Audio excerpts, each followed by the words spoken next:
Now, what reminded me, I had read your work a while ago, and not that too long, but just a little bit ago. But you recently signed the the letter, or you joined the list of 170 economists that had endorsed Bernie Sanders' financial regulation plan.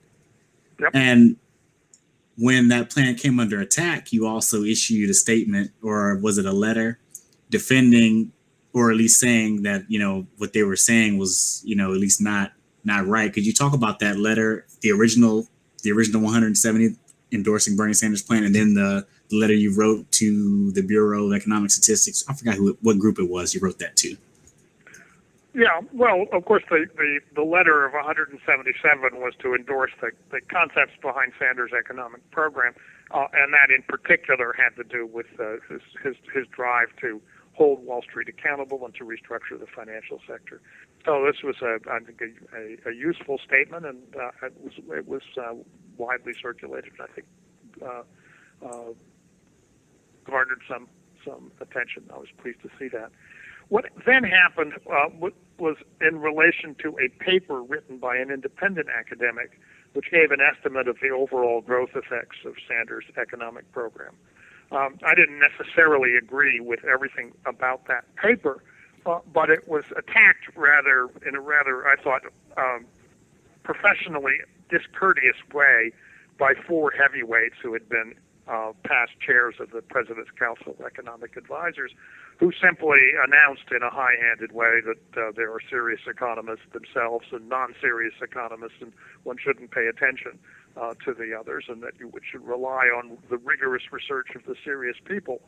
And as a former executive director of the Joint Economic Committee, the counterpart to the Council of Economic Advisors, I felt I was in a position to respond to that, so I wrote them a letter saying, look, I think if you're going to talk about rigorous work, you should at least do some and show what it is that your actual problem with this paper was.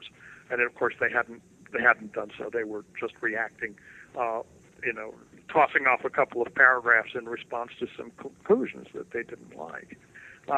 Ultimately, one of the former chairs did write a paper, which we then engaged in some argument about the merits of the two papers. But the initial action was not the way I think a professional should engage another professional. It should be based upon rank or past title, but on an actual argument that has something that you can read and examine. Yeah, I believe when I read that, I looked at it and I was like, well, do they have any kind of, factual basis of just disregarding the work, or is it just like a straight disregard and there's nothing to really back up what they're saying? They didn't point to any actual errors. They were just taking advantage of the fact that if you've got four chairs of the President's Council of Economic Advisors, you will get news coverage for that. And they didn't feel they had to do anything to justify their position or to underpin it. If they could just say, here we are, on the basis of our authority, this is our view,